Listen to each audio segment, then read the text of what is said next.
ಬಾಬ್ರಿ ಮಹಾ ತೀರ್ಪು ಕಾರ್ಯಕ್ರಮಕ್ಕೆ ಸ್ವಾಗತ. ನಾನು ಅರುಣ್ ಬಡಿಗೇರ್. 28 ವರ್ಷ, 92 ಡಿಸೆಂಬರ್ 6.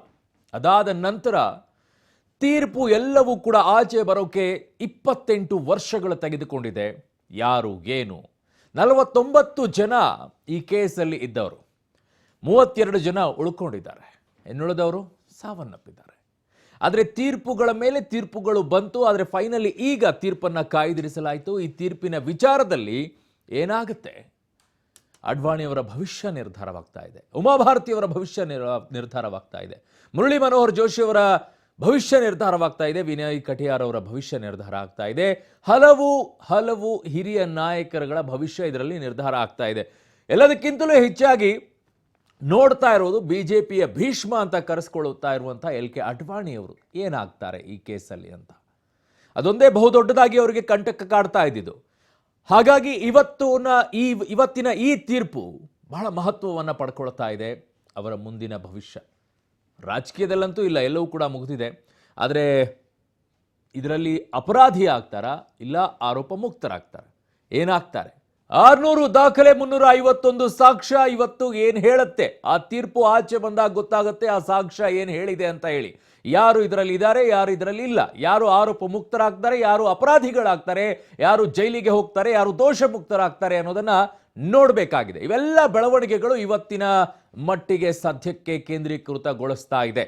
ಏನು ತೀರ್ಪು ಬರುತ್ತೆ ಅನ್ನೋದನ್ನ ಕಾದ್ ನೋಡಬೇಕಿದೆ. ಒಂದು ಬ್ರೇಕಿಂಗ್ ನ್ಯೂಸ್ ಇದೆ, ಇನ್ನು ಕೆಲವೇ ಕ್ಷಣಗಳಲ್ಲಿ ತೀರ್ಪು ಪ್ರಕಟವಾಗುತ್ತೆ. ಆ ತೀರ್ಪಿನಲ್ಲಿ ಏನಾಗುತ್ತೆ? ಬಾಬ್ರಿ ಮಸೀದಿ ತೀರ್ಪಿಗೆ ಕೌಂಟ್ ಡೌನ್.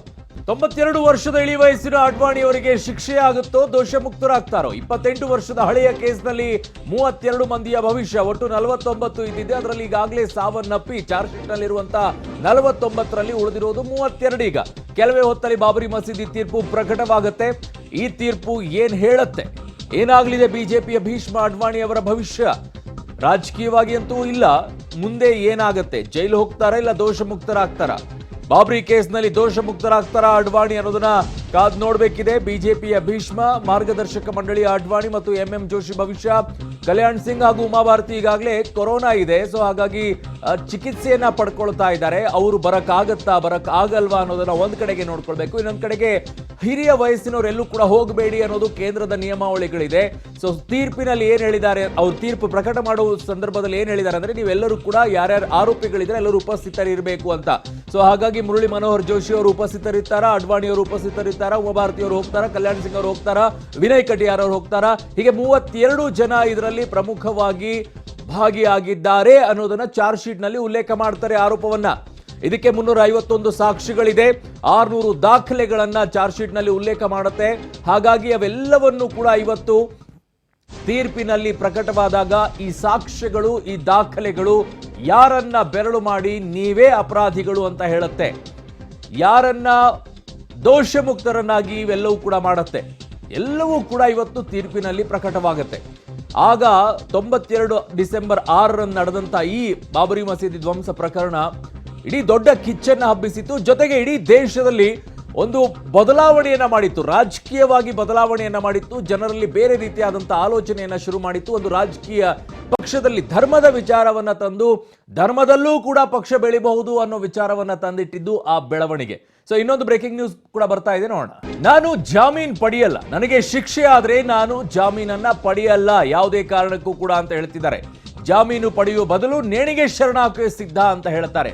ಯಾಕೆ ಈ ಮಾತನ್ನ ಹೇಳ್ತಾರೆ ಅಂದ್ರೆ, ಉಮಾಭಾರತಿ ಅವರು ಹೇಳ್ತಾ ಇರೋದು, ಇಷ್ಟು ವರ್ಷ ನಾನು ರಾಮ ಮಂದಿರ ಕಟ್ಟೋದಕ್ಕೆ ಏನು ಹೋರಾಟವನ್ನ ಮಾಡಿದಕ್ಕೆ ನಾನೇನಾದ್ರೂ ಜಾಮೀನು ತಗೊಂಡು ಬಿಟ್ರೆ ನಾನು ಹೋರಾಟ ಮಾಡಿದಕ್ಕೆ ಬೆಲೆನೇ ಇಲ್ದಂಗೆ ಆಗ್ಬಿಡುತ್ತೆ. ಹಾಗಾಗಿ ನಾನು ಜಾಮೀನನ್ನ ಪಡೆಯಲ್ಲ ಅನ್ನೋದನ್ನ ಉಮಾಭಾರತಿಯವರು ಸ್ಪಷ್ಟವಾಗಿ ಹೇಳ್ತಾ ಇದ್ದಾರೆ. ಈಗಾಗಲೇ ಅವರು ಚಿಕಿತ್ಸೆಯನ್ನ ಪಡಿತಾ ಇದ್ದಾರೆ. ಕೊರೋನಾ ಬಂದಿರೋ ಹಿನ್ನೆಲೆಯಲ್ಲಿ ಕಲ್ಯಾಣ್ ಸಿಂಗ್ ಅವರು ಕೂಡ ಕೊರೋನಾ ಬಂದಿರೋ ಹಿನ್ನೆಲೆಯಲ್ಲಿ ಅವರು ಚಿಕಿತ್ಸೆಯನ್ನ ಪಡಿತಾ ಇದ್ದಾರೆ. ಹೀಗಾಗಿ ಅವರಿಬ್ಬರು ಕೂಡ ನ್ಯಾಯಾಧೀಶರ ಮುಂದೆ ಹಾಜರಾಗಕ್ಕಾಗತ್ತಾ? ಈ ತೀರ್ಪನ್ನ ಪ್ರಕಟಿಸಬೇಕಾದ್ರೆ ಆರೋಪಿಗಳೆಲ್ಲರೂ ಕೂಡ ಮುಂದೆ ಇರಬೇಕು ಅಂತ ಹೇಳಿದ್ದಾರೆ. ಆಗ ಏನಾಗುತ್ತೆ ಅನ್ನೋದನ್ನ ನೋಡಬೇಕು. ಒಂದು ಕಡೆಗೆ ಹಿರಿಯರಾಗಿರುವಂತ ಮುರಳಿ ಮನೋಹರ್ ಜೋಶಿ ಆಗಿರಬಹುದು, LK ಅಡ್ವಾಣಿ ಆಗಿರಬಹುದು, ಇವರೆಲ್ಲರೂ ಕೂಡ ಹಿರಿಯರಿದ್ದಾರೆ. ಅವರಿಗೆ ಕೋರ್ಟಿಗೆ ಬರೋಕೆ ಅವಕಾಶ ಸಿಗುತ್ತಾ ಸಿಗಲ್ವಾ ನೋಡಬೇಕು, ಅಥವಾ ಅವರೇ ಬರ್ತಾರಾ? ಉಮಾಭಾರತಿಯವರು, ಕಲ್ಯಾಣ್ ಸಿಂಗ್ ಅವರು ಈಗಾಗಲೇ ಕೊರೋನಾದಿಂದ ಚಿಕಿತ್ಸೆಯನ್ನು ಪಡಿತಾ ಇರೋದ್ರಿಂದ ಅದಕ್ಕೆ ಅನುಮತಿಯನ್ನು ವೈದ್ಯರು ಕೊಡ್ತಾರಾ ನೋಡಬೇಕು. ಸೊ ಎಲ್ಲವೂ ಕೂಡ ಒಂದು ಕಡೆಗೆ ಇದೆ. ಮಗದೊಂದಿಷ್ಟು ಬೆಳವಣಿಗೆಗಳು ಏನಾಗ್ತಾ ಇದೆ ಅನ್ನೋದನ್ನು ಕೂಡ ನೋಡೋಣ. ನಾನು ಕೋರ್ಟ್ ತೀರ್ಪು ಪಾಲಿಸಲ್ಲ ಅಂತ ಹೇಳ್ತಾ ಇದ್ದಾರೆ. ಓಕೆ, ನಾನು ಏನು ತಪ್ಪು ಮಾಡಿಲ್ಲ, ಎಲ್ಲರೂ ಹೇಳ್ತಾರೆ ಏನು ತಪ್ಪು ಮಾಡಿಲ್ಲ ಅಂತ ಹೇಳಿ. ಬಟ್ ಕೋರ್ಟ್ ನಲ್ಲಿ ದಾಖಲೆಗಳನ್ನ, ಸಾಕ್ಷ್ಯಗಳನ್ನ ಕನ್ಸಿಡರ್ ಮಾಡಿ ಕೋರ್ಟ್ ಶಿಕ್ಷೆಯನ್ನ ಪ್ರಕಟ ಮಾಡಿದ್ರೆ ಅದನ್ನ ಪಾಲನೆ ಮಾಡಲೇಬೇಕಾಗತ್ತೆ. ಪಾಲನೆ ಮಾಡೋಕ್ಕಾಗಲ್ಲ, ನನ್ನ ಪಾಡಿಗೆ ನಾನು ಇರ್ತೀನಿ ಅಂತ ಹೇಳಕ್ಕಾಗಲ್ಲ. ಹಾಗೇನಾದ್ರೂ ಆದ್ರೆ ನ್ಯಾಯಾಂಗ ಉಲ್ಲಂಘನೆ ಆಗತ್ತೆ. ಅದು ನಿಮ್ಮನ್ನ ಎಳ್ಕೊಂಡು ಕರ್ಕೊಂಡು ಹೋಗ್ತಾರೆ. ಸೊ ಹಾಗಾಗಿ ನಾನೇನು ತಪ್ಪು ಮಾಡಿಲ್ಲ ಅನ್ನೋದು ಕರೆಕ್ಟು. ನನಗೆ ಶಿಕ್ಷೆ ಆದರೆ ಕೋರ್ಟ್ ತೀರ್ಪು ನಾನು ಪಾಲಿಸಲ್ಲ ಅನ್ನೋದಿದೆಯಲ್ಲ, ಇದು ಸರಿಯಲ್ಲ. ಈ ರೀತಿಯಾಗಿ ವಾದವನ್ನ ಮಾಡೋದು ಸರಿಯಲ್ಲ. ಭಗವಾನ್ ಗೋಯಲ್ ಅವರು ಈ ಹೇಳಿಕೆಯನ್ನ ಕೊಡ್ತಾ ಇದ್ದಾರೆ. ಈ ಕೇಸ್ನಲ್ಲಿ ಅವರು ಕೂಡ ಇದ್ದಾರೆ.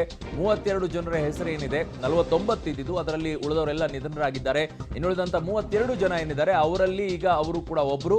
ಹಾಗಾಗಿ ಅವರನ್ನ ಈಗ ಶಿಕ್ಷೆ ಪ್ರಕಟವಾದ್ರೆ ನಾನು ಯಾವುದು ಕೂಡ ಪಾಲಿಸಲ್ಲ ಅಂತ ಹೇಳ್ತಾ ಇದ್ದಾರೆ ಭಗವಾನ್ ಗೋಯಲ್ ಅವರು, ಬಾಬ್ರಿ ಕೇಸ್ ಆರೋಪಿ ಜೈ ಭಗವಾನ್ ಗೋಯಲ್. ಈಗ ಒಂದ್ ಕಡೆಗೆ ಏನಾಗುತ್ತೆ ಏನಿಲ್ಲ ಅನ್ನೋದನ್ನ ನೋಡ್ಬೇಕು. ಬಟ್ ತೀರ್ಪನ್ನ ಪಾಲಿಸಲ್ಲ ಅನ್ನೋದು ಸರಿಯಲ್ಲ. ಏನ್ ಬರುತ್ತೆ ಆಮೇಲೆ ನೋಡೋಣ ಅಂತ ಹೇಳಿದ್ರೆ ಓಕೆ. ತೀರ್ಪನ್ನೇ ಪಾಲಿಸಲ್ಲ ನಾನು ಅಂತ ಹೇಳಿ ಮೊದಲೇ ನೀವೇ ಕೋರ್ಟ್ಗಿಂತಲೂ ಕೂಡ ಮಿಗಿಲಾಗಿದ್ದೀರಾ.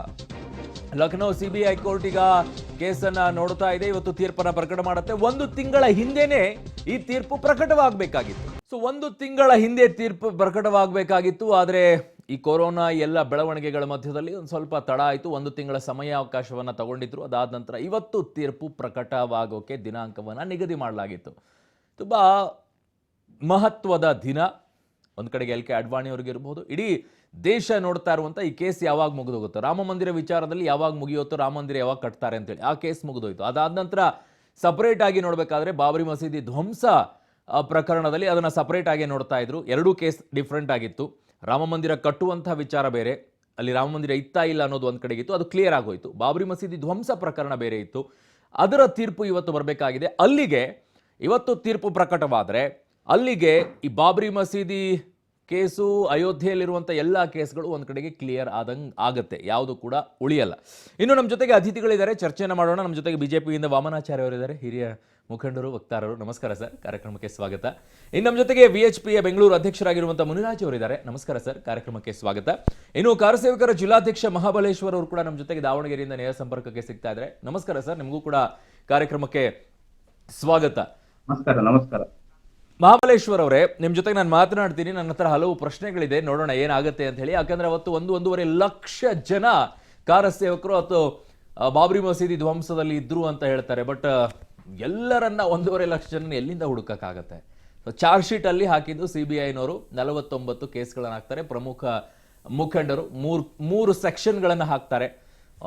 ಧರ್ಮ ವಿಚಾರ, ಇನ್ನೊಂದು ಕಡೆಗೆ ಅವರನ್ನ ಈ ರೀತಿಯಾಗಿ ಪ್ರಚೋದನೆ ಕೊಡೋ ವಿಚಾರ, ಇವೆಲ್ಲವೂ ಕೂಡ ಅದರಲ್ಲಿ ಬರುತ್ತೆ, ಸೆಕ್ಷನ್ಗಳಿದ್ದಾವೆ.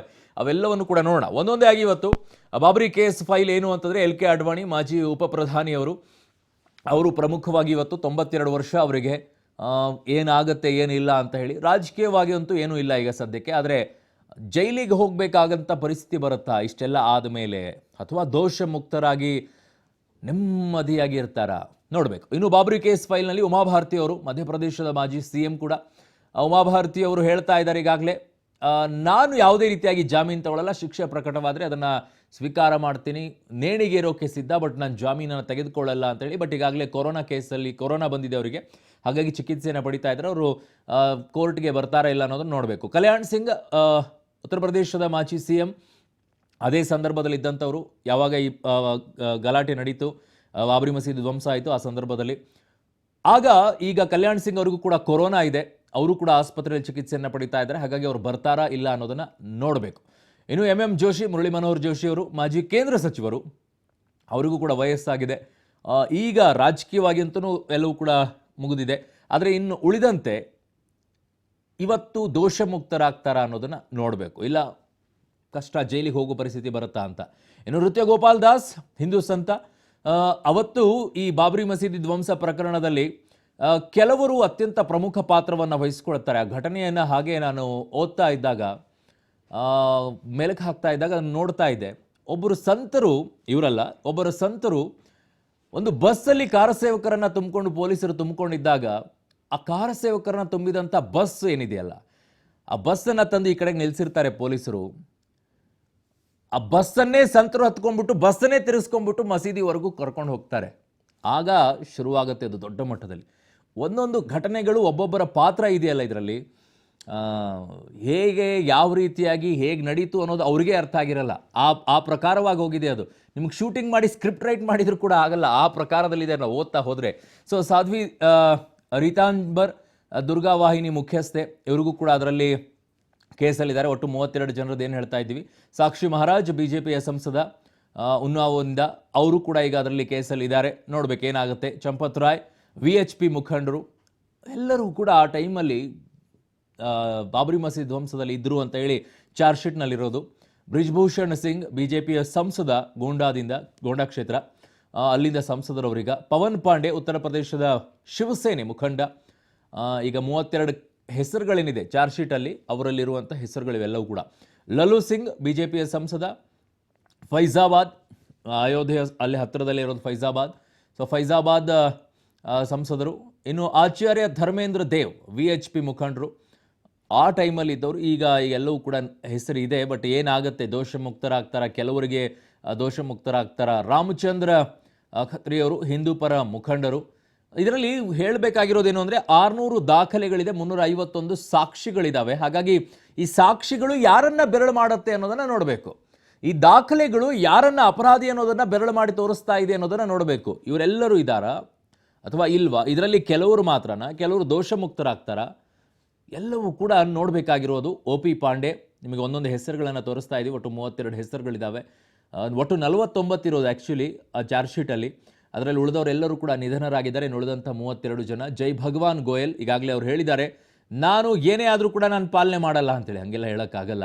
ಅಮರ್ನಾಥ್ ಗೋಯಲ್ BJPಯ ಮುಖಂಡರು, ಬಾಬ್ರಿ ಕೇಸ್ ಫೈಲ್ನಲ್ಲಿರುವಂಥ ಚಾರ್ಜ್ ಶೀಟ್ನಲ್ಲಿರುವಂಥ ಹೆಸರುಗಳು. ಸಂತೋಷ್ ದುಬೆ ಹಿಂದೂ ಧರ್ಮ ಸೇನೆ ಮುಖಂಡರು. ಆಗ VHPಯ ಪಾತ್ರ ಇದರಲ್ಲಿ ಬಹುದೊಡ್ಡದಾಗಿದೆ ಅಂತ ಹೇಳೋದು. ಇನ್ನುಳಿದಂಥ ಸಂಘಟನೆಗಳು ಅದರ ಜೊತೆಗೆ ಸೇರ್ಕೊಂಡಿದ್ದಾವೆ. ಇವೆಲ್ಲವೂ ಕೂಡ ಒಂದೊಂದು ಹೆಸರುಗಳನ್ನು ನೋಡ್ತಾ ಹೋಗಿದ್ವಿ. ಅದೇ ರೀತಿಯಾಗಿ ಈಗ ನಮ್ಮ ಜೊತೆಗೆ ಅತಿಥಿಗಳನ್ನು ಈಗಾಗಲೇ ಬರ್ಮಾಡ್ಕೊಂಡಿದ್ದೀನಿ, ಚರ್ಚೆಯನ್ನು ಮಾಡೋಣ. ಮೊದಲೇದಾಗಿ ವಾಮನಾಚಾರ್ಯ ಅವರೇ,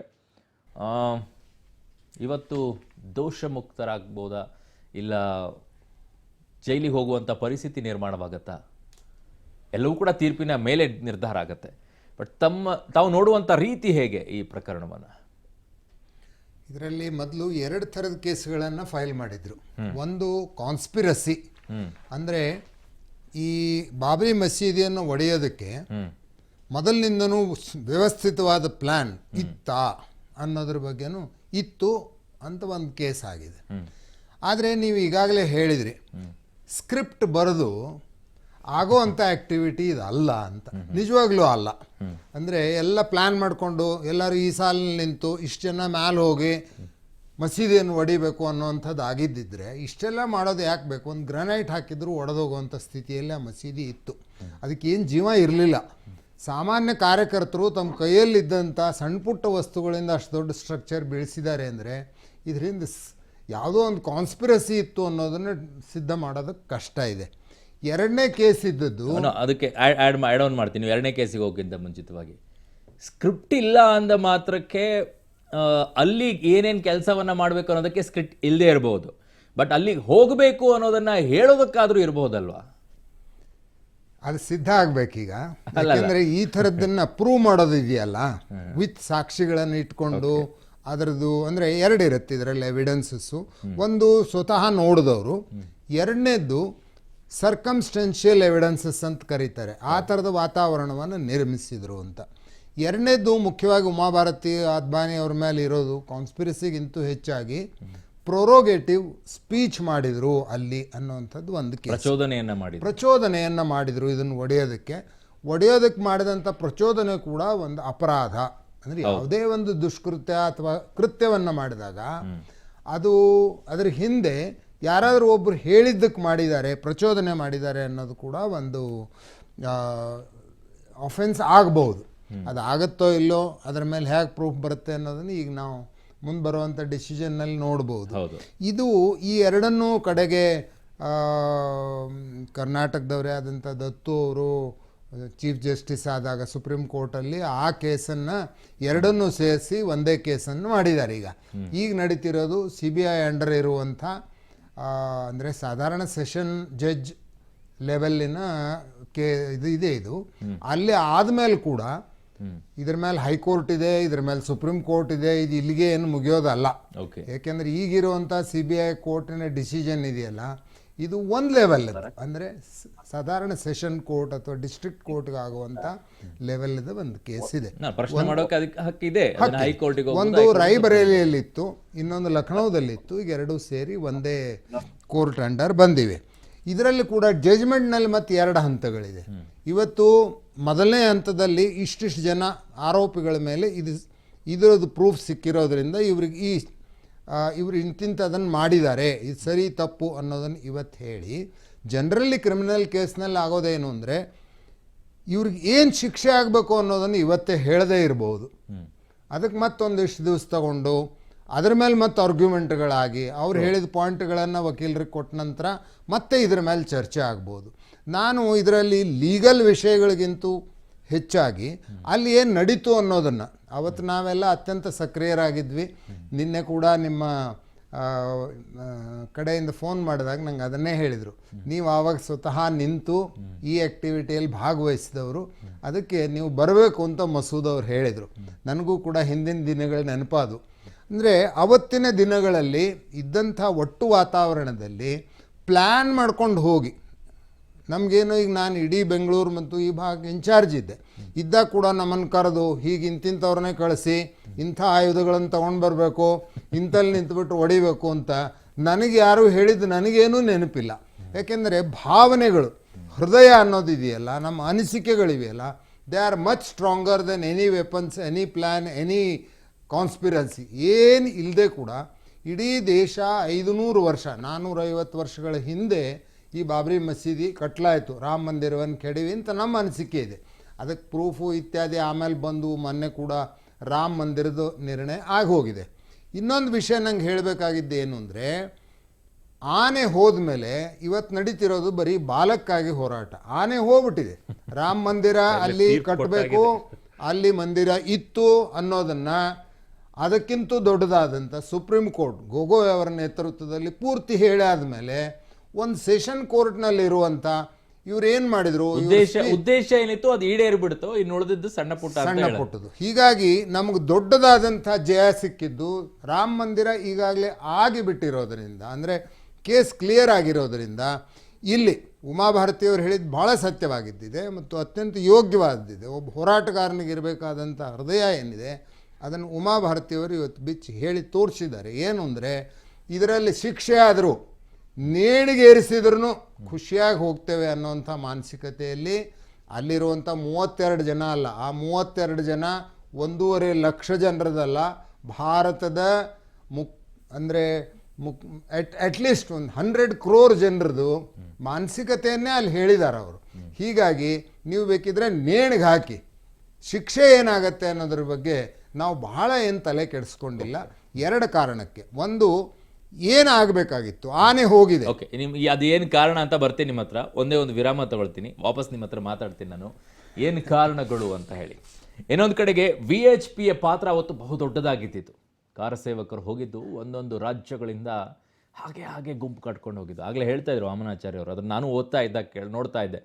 ಈಗ ನಾವಿನ್ನೋ ಚಿಕ್ಕ ನಮಗೇನೂ ಗೊತ್ತಿರಲಿಲ್ಲ. ಈಗ ಓದಿದಾಗ ಅದನ್ನು ಹಲವು ದಿನಗಳಿಂದ ಓದ್ತಾ ಇರಬೇಕಾದ್ರೆ ಅವಾಗ ಹೇಳ್ತಾ ಇದ್ದಿದ್ದರಲ್ಲಿ ಹೋಗಬೇಕಾದಂಥ ಕಿಚ್ಚಿತ್ತಲ್ಲ, ಬರೀ ಒಂದು ಮಾತಿನಿಂದ ಕಿಚ್ಚು ಹತ್ತಿದ್ದು. ಬಟ್ ಅವ್ರು ಹೋಗಬೇಕಾದಂಥ ರೀತಿ ಇತ್ತಲ್ಲ, ಅದ್ಭುತ ಅದು. ಒಬ್ಬರು ಒಂದೇ ಮೆಸೇಜ್ ಕೊಟ್ಟಿದ್ದು, ಆದರೆ ಸೇರ್ಕೊಂಡಿದ್ದು 100 ಜನ. ಹೇಳಿದ್ದು ಒಬ್ಬರು, ಸೇರಿದ್ದು 100 ಜನ. ಉದ್ದೇಶ ಒಂದೇ, ರಾಮ ಮಂದಿರ ಕಟ್ಟಬೇಕು ಅಂತ ಹೇಳಿ. ಸೊ ಹಾಗಾಗಿ ಅದನ್ನು ನೀವು ಸಾಧ್ಯ ಆದರೆ ಮೆಲುಕು ಹಾಕಿ ಅದನ್ನು ನಿಮ್ಮ ಮುಂದೆ ಇನ್ನೂ ಒಂದು ಹಲವು ವಿಚಾರಗಳನ್ನು ಆಚೆ ತರ್ತೀವಿ. ಏನಿದೆ, ಏನಿತ್ತು, ಅವತ್ತು ಏನಾಗಿತ್ತು, ಇವತ್ತು ತೀರ್ಪು ಏನಾಗುತ್ತೆ ಅಂತೇಳಿ. ಬಾಬ್ರಿ ಮಹಾ ತೀರ್ಪು ಕಾರ್ಯಕ್ರಮಕ್ಕೆ ಸ್ವಾಗತ. ಇವತ್ತು ತೀರ್ಪು ಏನಾಗುತ್ತೆ ಅನ್ನೋದನ್ನು ನೋಡಬೇಕು. ನಾನು ಆಗಲೇ ವಾಮನಾಚಾರ್ಯ ಜೊತೆಗೆ ಮಾತನಾಡ್ತಾ ಇದ್ದೆ ಸರ್ ಜೊತೆಗೆ. ಅವರು ಕಾರಣಗಳನ್ನು ಹೇಳ್ತೀನಿ ಅಂತಂದರು. ನಾನು ಕೇಳ್ತೀನಿ ಸರ್ ನಿಮ್ಮ ಹತ್ರ. ದಾವಣಗೆರೆಗೆ ಹೊರಡ್ತೀನಿ. ಮಹಾಬಲೇಶ್ವರ್ ನಮ್ಮ ಜೊತೆಗಿದ್ದಾರೆ, ಕರಸೇವಕರು ಜಿಲ್ಲಾಧ್ಯಕ್ಷರು. ನಮಸ್ತೆ ಸರ್. ನೀವು ಹೇಳೋ ರೀತಿಯಲ್ಲಿ ಇವತ್ತಿನ ಈ ಪ್ರಕರಣ ಹೇಗೆ ನೋಡಬೇಕು, ಮತ್ತು ತೀರ್ಪಂತೂ ಏನಾಗುತ್ತೆ ಅಂತ ಯಾರಿಗೂ ಕೂಡ ಇದನ್ನು ಮಾಡೋಕ್ಕಾಗಲ್ಲ, ಬಟ್ ಹೇಗೆ ನೋಡಬೇಕು ಈ ಪ್ರಕರಣವನ್ನು? ಸರ್, ಸುಮಾರು 500 ವರ್ಷಗಳ ಇತಿಹಾಸ ಇರುವಂತಹ ಈ ಒಂದು ಹೋರಾಟ, ಅವತ್ತು ಅಡ್ವಾಣಿಯವರಾಗ್ಲಿ, ಉಮಾಭಾರತಿಯವರಾಗ್ಲಿ, ಮುರಳಿ ಮನೋಹರ್ ಜೋಶಿ ಅವರಾಗ್ಲಿ ಎಲ್ಲೇ ಯಾವುದೇ ಬಹಿರಂಗ ಸಭೆಗಳಲ್ಲೂ ಬಾಬರಿ ಕಟ್ಟಡವನ್ನ ಧ್ವಂಸ ಮಾಡ್ಬೇಕು ಅಂತ ಯಾವ ಸಭೆ ಸಮಾರಂಭಗಳಲ್ಲೂ ಹೇಳಿಲ್ಲ. ಒಂದು. ಹ್ಮ್ ಎರಡನೇದು, ಜನ ಹೇಗಿತ್ತು ಅಂದ್ರೆ ಸುಮಾರು ನಾನು ಅಲ್ಲಿ ಪ್ರತ್ಯಕ್ಷದರ್ಶಿಯಾಗಿ ಸಾರಿ 8:30-9 ಗಂಟೆ ಸುಮಾರಿಗೆ ಸುಮಾರು ಒಂದು 50,000 ಜನ ನಾಗಾ ಸಾಧುಗಳು, ಸಂತರು ಎಲ್ಲಿಂದ ಬಂದ್ರು ಗೊತ್ತಿಲ್ಲ. ದೊಡ್ಡ ಒಂದು ಸಭೆ ನಡೀತಾ ಇತ್ತು, ಒಂದು 4-5 ಲಕ್ಷ ಜನ ಇದ್ವಿ, ಒಟ್ಟೊಂದು 8-10 ಲಕ್ಷ ಜನ ಅಂತ ನಾನು ಅನ್ಕೊಂಡಿದ್ದೀನಿ. ಅವತ್ತಿನ ಕರಸೇವಕರು, ನಮಗೆ ಕರಸೇವೆ ಅಂದ್ರೆ ಏನು ಅಂತ ಹೇಳಿದ್ದು ಅಂದ್ರೆ, ಅಲ್ಲಿ ಕಟ್ಟಡ ನಿರ್ಮಾಣ ಆಗುತ್ತೆ, ಅದಕ್ಕೆ ನೀವು ಮರಳು ಕೊಡೋದಾಗ್ಲಿ, ಕಂದುಗಳು ಎತ್ತು ಕೊಡೋದಾಗ್ಲಿ, ಈ ತರದ ಒಂದು ಇದನ್ನ ಹೇಳಿದ್ರೆ ಹೊರತು ಯಾವುದೇ ಕಾರಣಕ್ಕೂ ಎಲ್ಲೂ ಬಾಬ್ರಿ ಮಸೀದಿನ ಧ್ವಂಸ ಮಾಡ್ಬೇಕು ಅಂತ ಯಾವ ನಾಯಕರುಗಳು ನಮ್ಮ ಮುಂದೆ ಹೇಳಿದ್ರು.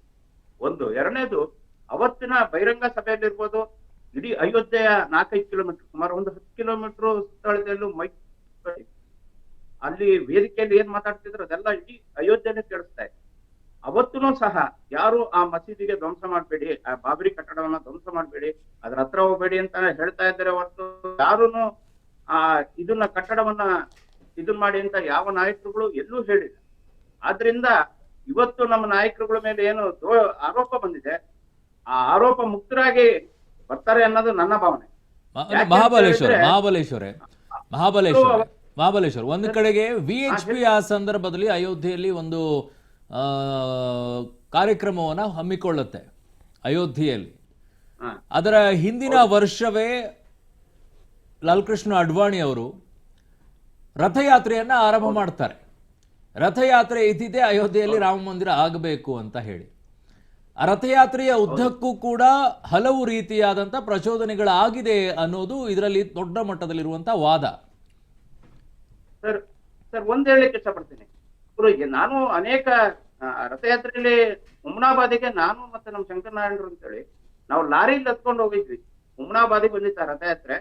ಆ ರಥಯಾತ್ರೆಯಲ್ಲಿ ಎಲ್ಲೂ ಆ ಬಾಬರಿ ಕಟ್ಟಡ ಧ್ವಂಸ ಮಾಡ್ಬೇಕು ಅಂತ ವಿಷಯನೇ ಪ್ರಸ್ತಾಪ ಮಾಡಿಲ್ಲ ಅವರು.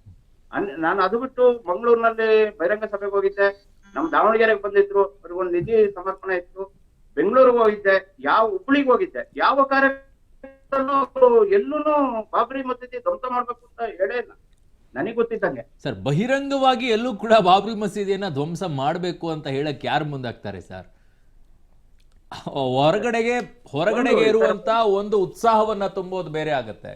ಒಳಗಡೆಗೆ ಸಭೆಗಳಲ್ಲಿ ಈ ಮಾತುಗಳನ್ನ ಆಡಿದ್ದಾರೆ, ಇವೆಲ್ಲವೂ ಕೂಡ ಪ್ಲಾನ್ ಇತ್ತು ಅನ್ನೋದು. ಜನರ ಭಾವನೆಗೆ ಯಾರು ಅಂಕುಶ ಹಾಕ್ಲಿಕ್ಕೆ ಸಾಧ್ಯ ಇಲ್ಲ. ತಾವು ಹೋಗಿದ್ರ, ತಾವು ಭಾಗಿಯಾಗಿದ್ರ ಕಾರ್ಯಸೇವಕರಾಗಿ ಅವತ್ತು?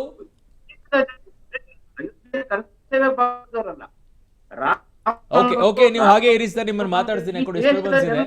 ಡಿಸ್ಟರ್ಬೆನ್ಸ್ ಇದೆ, ಆಮೇಲೆ ಮಾತಾಡಿಸ್ತೀನಿ. ಮುನಿರಾಜು ಸರ್, ನೀವು ಹೇಗೆ ನೋಡ್ತೀರಾ ಈ ಪ್ರಕರಣವನ್ನು? ಈ ಪ್ರಕರಣ ಏನು ವಿಶ್ವ ಹಿಂದೂ ಪರಿಷತ್ತು ಕಾರ್ಯಕರ್ತರು ಹಿರಿಯರದ್ದು ಏನೋ ಒಂದು ಭಾವನೆ ಇತ್ತು, ಅದು ಇವತ್ತು ಈಡೇರಿದೆ ಅಂತ ಸುಪ್ರೀಂ ಕೋರ್ಟೇ ಹೇಳಿದೆ. ಅದೊಂದು ವಿವಾದಿತ ಕಟ್ಟಡ, ಅಲ್ಲಿದ್ದಂಥ ರಾಮ ಮಂದಿರನ ಕೆಡವಿ ಬಾಬ್ರಿ ಒಂದು ಮಸೀದಿ ಕಟ್ಟಿದ ಅಂತ ಒಂದು ಇದಿತ್ತು. ಅದನ್ನ ಕಟ್ಟಡನ ಉದ್ರಿಕ್ತ ಒಂದು ಕರಸೇವಕರು ಮಾಡಿದ್ದಾರೆ. ಇದು ಆಗಿದೆ. ಇದು ಬಿಟ್ಟರೆ ಅವ್ರು ಹೇಳಿದ ಥರ, ಮಹಾಬಲೇಶ್ವರ ಹೇಳಿದ ಥರ ನಮ್ಮ ಹಿರಿಯರು ಕಟ್ಟಡನ ಧ್ವಂಸ ಮಾಡಬೇಕು ಅಂದ್ರೆ ಕಾನೂನು ರೀತಿಯಲ್ಲೇ ಅದು ಆಗಬೇಕು ಅಂತ ಇದ್ದಿದ್ದು. ಆಗ ಕಾನೂನು ರೀತಿಯಲ್ಲೇ ಅದು ಒಂದು 490 ವರ್ಷಗಳ ಒಂದು ಏನು ಹೋರಾಟ ಇತ್ತು. ಆ ಹೋರಾಟದಲ್ಲಿ ಕಾನೂನು ರೀತಿಯಲ್ಲೇ ಯಾವಾಗ ಕಾನೂನು ರೀತಿಯಲ್ಲಿ ಆಗ್ತಾ ಇಲ್ಲ, ಅದಕ್ಕೆ ಒಂದು ರೂಪ ಕೊಟ್ಟಿದ್ದು VHP, ಒಂದು ಹೋರಾಟ ಆಗಬೇಕು ಅಂತ. ಆ ಹೋರಾಟ ಇಡೀ ದೇಶದಲ್ಲಿ ಹರಡಿ ಆ ಒಂದು ದಿವಸ ಆ ಘಟನೆ ಆಗಿದೆ. ಕಾನೂನು ರೂಪದಲ್ಲೇ ಆಗಬೇಕು ಅನ್ನೋದಾಗಿದ್ದಿದ್ರೆ ಅವತ್ತು 1.5 ಲಕ್ಷಕ್ಕೂ ಅಧಿಕ ಕರಸೇವಕರು ಹೇಗೆ ಅಲ್ಲಿ ಹೋಗಿ ನಿಲ್ತಾರೆ? ಒಂದು ಹೋರಾಟ ಅಂದ್ರೆ ಜನ ಸೇರಿರ್ತಾರೆ. ಒಂದು ಹೋರಾಟ ನಡೀತಾ ಇದೆ ಅಂದ್ರೆ ಎಲ್ಲಾ ಕಡೆ ಜನ ಸೇರಿರ್ತಾರೆ. ಇದು ಅದರಲ್ಲಿ ಏನು ಇದಿಲ್ವಲ್ಲ, ತಪ್ಪಿಲ್ವಲ್ಲ. ಒಂದು ಹೋರಾಟಕ್ಕೆ ಬರಬೇಕು ಅಂದ್ರೆ ಜನ ಸೇರ್ತಾರೆ. ಜನ ಸೇರಿಸಿ ಉದ್ದೇಶ ಕಟ್ಟಡ ಕೆಡಬೇಕು ಅನ್ನೋದಿಲ್ಲ, ಕಾನೂನು ರೀತಿಯಲ್ಲಿ ಆಗ್ಬೇಕು ಅಂದಿತ್ತು. ಅದೊಂದು ಅಹಿತಕರ ಘಟನೆ ಆಗಿದೆ ಅಷ್ಟೇನೆ ಹೇಳ್ಬೋದು. ವಾಮನಾಚಾರ್ಯ ಸರ್, ಒಂದು ವರ್ಷದ ಹಿಂದಿನ 90ರಿಂದನೇ ಶುರುವಾಗುತ್ತೆ, ಬಟ್ 91ರಿಂದ ಅತಿ ಆಕ್ಟಿವ್ ಆಗುತ್ತೆ ಇದು. 91ರಲ್ಲಿ ಶುರುವಾಗುವಂತಹ ಎಲ್ಲ ಕಿಚ್ಚುಗಳು, ಅವರಲ್ಲಿ ರೋಷ ಎಲ್ಲವನ್ನ ಸೇರಿಸ್ಬಿಟ್ಟು ಯಾವುದ್ರ ಬಗ್ಗೆ ರೋಷವನ್ನ ಹುಟ್ಟಿಸಿರ್ತಾರೋ, ಯಾವುದ್ರ ಬಗ್ಗೆ ಕೋಪವನ್ನ ಹುಟ್ಟಿಸಿರ್ತಾರೋ, ಆ ಕೋಪವನ್ನೆಲ್ಲ ಒಂದು ವರ್ಷದಿಂದ ಅವ್ರಿಗೆ ತುಂಬಿ ಕೊನೆಗೆ ಒಂದು ದಿನ 1.5 ಲಕ್ಷ ಜನ ಕೋಪದಲ್ಲಿರೋರ್ನೆಲ್ಲ ತಂದು ಅಲ್ಲಿ ಗುಡ್ಡೆ ಹಾಕಿದ್ರೆ ಅವ್ರು ಏನ್ ಮಾಡ್ತಾರೆ? ಕರೆಕ್ಟ್ ಇದೆ. ಅವ್ರು ಏನು ಮಾಡಬೇಕಾಗಿತ್ತು ಅದನ್ನು ಮಾಡಿದ್ದಾರೆ. ಓಕೆ, ಅಲ್ಲ ಉದ್ದೇಶ ಅದೇ ಇದ್ದಿದ್ದು, ಉದ್ದೇಶ ಅದೇ ಇದ್ದಿದ್ದು. ಅಲ್ಲ, ಅದು ಒಂದಕ್ಕಾಗಿ ಇರದೇನೆ ಅದರಲ್ಲಿ 3 ಭಾಗಗಳನ್ನು ನಾವು ನೋಡ್ಬೋದು. Okay please. ಒಂದು, ಭಾರತದ ಬಹಳಷ್ಟು ಜನರ ಮನಸ್ಸಿನಲ್ಲಿ ಸ್ಪಷ್ಟವಾಗಿ ಅಥವಾ ಬೂದಿ ಮುಚ್ಚಿದ ಕೆಂಡದಂತೆ ಅಸ್ಪಷ್ಟವಾಗಿ ನಮ್ಮ ಮೇಲೆ ಅನ್ಯಾಯ ಆಗಿದೆ.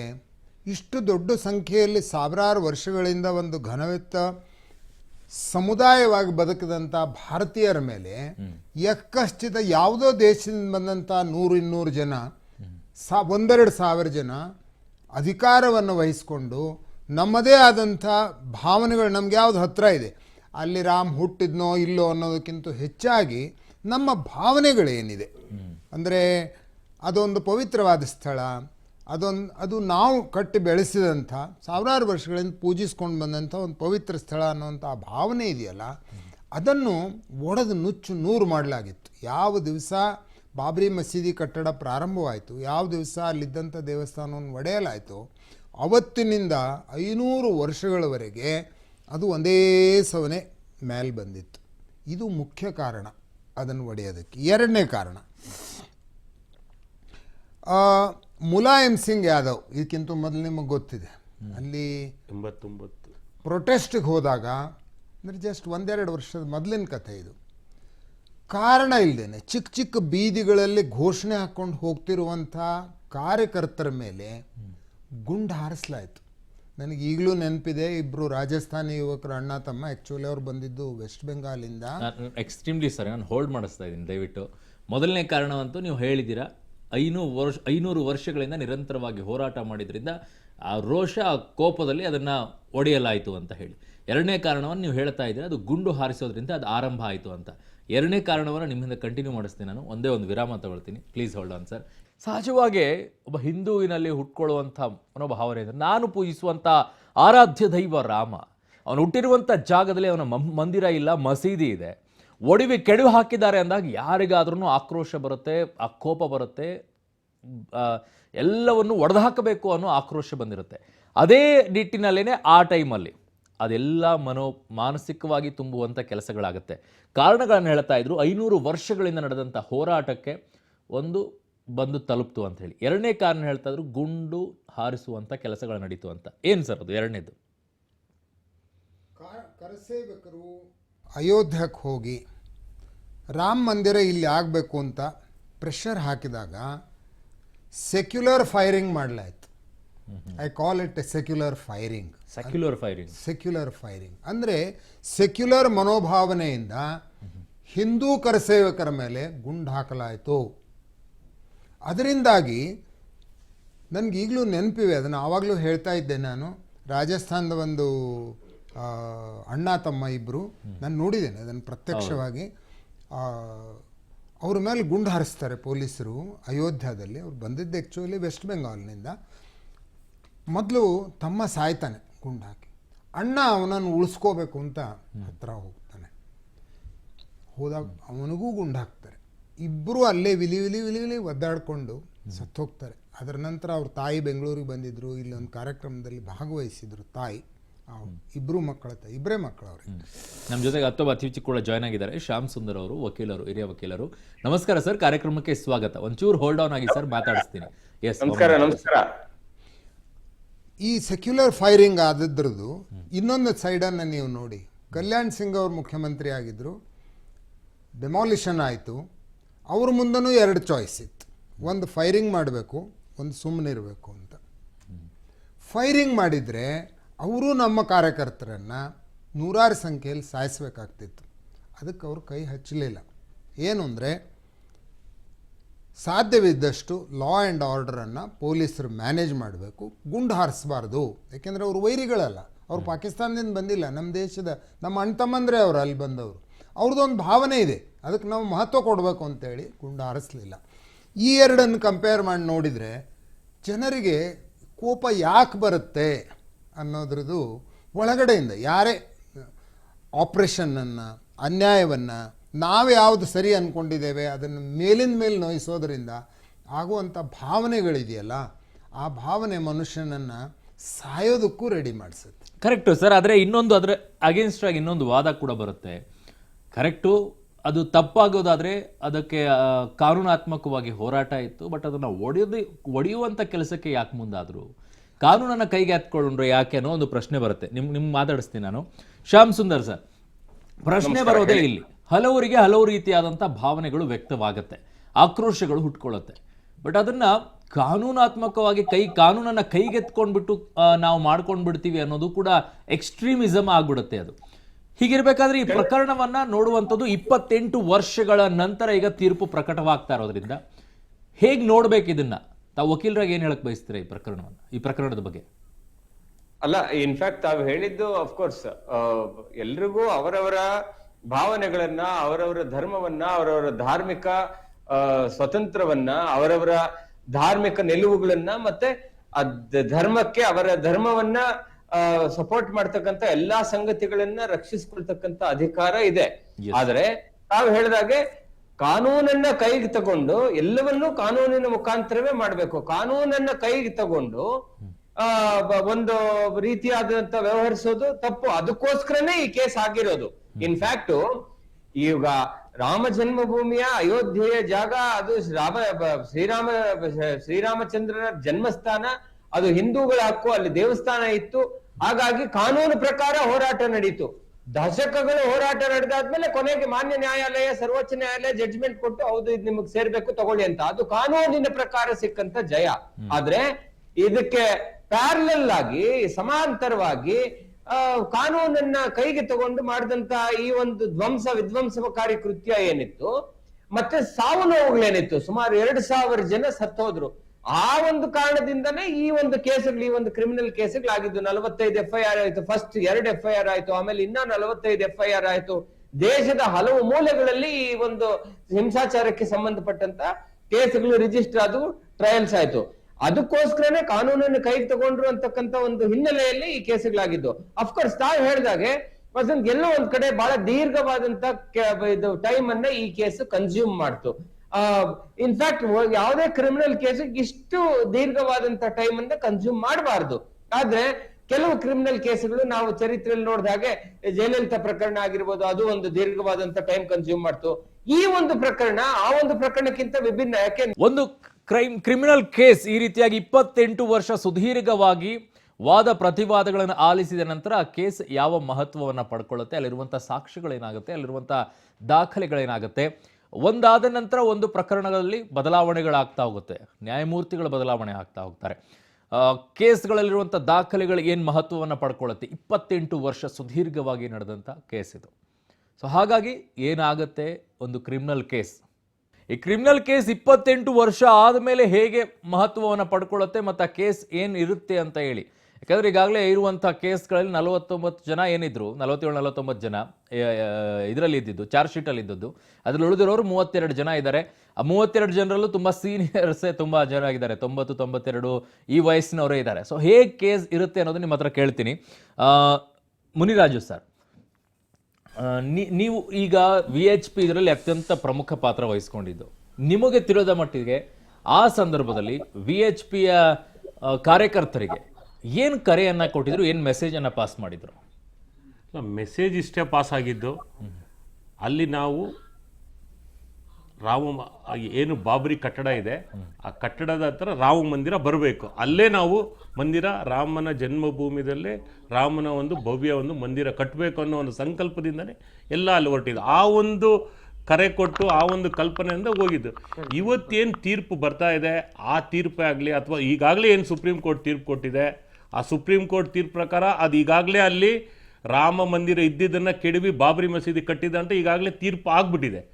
ಈಗಿರೋ ಏನು ಕೇಸ್ ಅಂದರೆ, ಆ ಕೇಸ್ ಏನೇ ತೀರ್ಪು ಬಂದರೂ ಅದು ನಮ್ಮ ಹಿರಿಯರು ಅದನ್ನು ಅವ್ರು ನೋಡ್ತಾರೆ. ಈಗ ತೀರ್ಪು ಬಂದಿರೋದ್ರಿಂದ ಈಗ ಸುಪ್ರೀಂ ಕೋರ್ಟು ಅದು ಹೇಳ್ಬೇಕಾಯ್ತು, ಹೊಡಿಬೇಕು ಅಂತ ಹೇಳ್ಬೇಕಾಗಿತ್ತು ಅದನ್ನು ಅಷ್ಟೇನೆ. ಈಗ ಅದು ಮೊದಲೇ ಆಗಿದೆ ಆ ಕೆಲಸ. ಆ ಕೆಲಸದ ಬಗ್ಗೆ ಅದು ಹೇಳಿದ್ದಾರೆ. ವಿಚಾರದಲ್ಲಿ ಒಂದು ಮಾತನ್ನ ಆ ಒಂದಿದಾದ್ರೆ ಇಲ್ಲ, ನಂದು ಇನ್ನೂ ಮುಗ್ದಿಲ್ಲ. ಅಲ್ಲ, ನಿಮ್ಮ ಹತ್ರನೇ ಬರ್ತೀನಿ. ನಾನು ಆಗ್ಲೇ ಒಂದು ಮಾತನ್ನ ಹೇಳ್ತಾ ಇದ್ದೆ ವಿಚಾರದಲ್ಲಿ. ಏನು ಅಂದ್ರೆ, ಈಗ ರಾಮ ಮಂದಿರವನ್ನ ಕಟ್ಟೋಕೆ ಸುಪ್ರೀಂ ಕೋರ್ಟ್ ಹೇಳಿದೆ, ಅಲ್ಲಿ ರಾಮ ಮಂದಿರ ಇತ್ತು ಅನ್ನೋದನ್ನ ಸುಪ್ರೀಂ ಕೋರ್ಟ್ ಹೇಳಾಗಿದೆ. ಈಗಾದ್ರೂ ಅದನ್ನ ಡೆಮಾಲಿಷನ್ ಮಾಡಲೇಬೇಕಾಗಿತ್ತು. JCB ಬುಲ್ಡೇಜರ್ ತಗೊಂಡೋಗ್ಬಿಟ್ಟು ಅದನ್ನ ಡೆಮಾಲಿಷನ್ ಮಾಡಲೇಬೇಕಾಗಿತ್ತು. ಖರ್ಚು ಆಗಿರೋದು. ಆಗ ಕರಸೇವಕರೇ ಹೋಗ್ಬಿಟ್ಟು ಎಲ್ಲ ಡೆಮಾಲೇಷನ್ ಮಾಡ್ಬಿಟ್ಟಿದ್ದಾರೆ, ಆ ಉಳಿತಾಯವಾದ್ರೂ ಆಯ್ತಲ್ಲ ಅಂತ ಹೇಳ್ತಾ ಇದ್ದೆ. Yes please. ಖಂಡಿತ ಅದೇ ರೀತಿನೇ ಇವಾಗ ಹೇಗೆ ನಮ್ಮ ಹಿಂದಿನ ಕಾಲದಲ್ಲಿ ಒಂದು ಸ್ವಾತಂತ್ರ್ಯಕ್ಕೆ ಒಂದು ಹೋರಾಟ ಮಾಡಿದ್ರು, ಭಗತ್ ಸಿಂಗ್, ಗುರುದೇವ್ ಎಲ್ಲ ಅವರು ಹೋರಾಟ ಮಾಡಿ ಸ್ವಾತಂತ್ರ್ಯ ಬರ್ಬೇಕಂದ. ಆದ್ರೆ ಆಗಿನ ಕಾಲದಲ್ಲಿ ಬ್ರಿಟಿಷರು ಏನ್ ಹೇಳಿದ್ರು, ಅವ್ರನ್ನ ಇದು ಆರೋಪಿಗಳು, ಅಂದ್ರೆ ನಾವು ಇವತ್ತು ಅವ್ರನ್ನ ಪೂಜೆ ಮಾಡ್ತಾ ಇದ್ದೀವಿ ಸ್ವತಂತ್ರ ಹೋರಾಟ. ಅದೇ ರೀತಿ ಈ ತೀರ್ಪಾಗುತ್ತೆ ಅನ್ನೋದು ನಮ್ಮ ಒಂದಿದು ಅಷ್ಟೇ. ಅಂದ್ರೆ ಶಿಕ್ಷೆ ಪ್ರಕಟ ಆಗಲ್ಲ ಅಂತನಾ? ಶಿಕ್ಷೆ ಪ್ರಕಟ ಅಲ್ಲ, ನೋಡೋಣ ಕಾನೂನು ರೀತಿಯಲ್ಲಿ ನ್ಯಾಯಾಲಯದಲ್ಲಿ ನಮ್ಮ ಹಿರಿಯರು ಹೇಳಿರ್ತಾರ, ಇದು ಒಂದು ಕೆಳ ನ್ಯಾಯಾಲಯದ ತೀರ್ಪು ಬರ್ಬೋದು. ನಮ್ಮ ಪರವಾಗಿ ಬಂದ್ರೆ ನಾವು ಸ್ವಾಗತ ಮಾಡ್ತೀವಿ, ಇಲ್ಲ ನಮ್ಗೆ ಅನ್ಯಾಯ ಆದ್ರೆ ನಾವು ಎಲ್ಲಿನ ಕೋರ್ಟ್ಗೆ ಹೋಗ್ತಾರೆ. ಹಾಗೆ ಇನ್ನು ಪ್ರೊಸೀಜರ್ ಮುಂದುವರಿಯುತ್ತೆ ಅನ್ನೋ ಖಂಡಿತ. ಓಕೆ, ಎಸ್ ಮಹಾಬಲೇಶ್ವರ್ ಸರ್, ತಾವು ಇದರಲ್ಲಿ ಭಾಗಿಯಾಗಿದ್ರಿಂದ ತಮಗೆ ಕೇಳ್ತೀನಿ, ಅವತ್ತು ಏನು ಕರೆ ಬಂದಿತ್ತು ತಮಗೆ? ಸರ್, ನಾವು ನವೆಂಬರ್ 29 ಇಲ್ಲಿಂದ ಅಯೋಧ್ಯೆಗೆ ಹೊರಟ್ವಿ. ಸುಮಾರು 180 ಜನ, ನಮ್ದೊಂದು ಬ್ಯಾಚ್. ನಮ್ಮ ಮಾತೃ ಜಿಲ್ಲೆ ಚಿತ್ರದುರ್ಗ ಇತ್ತು.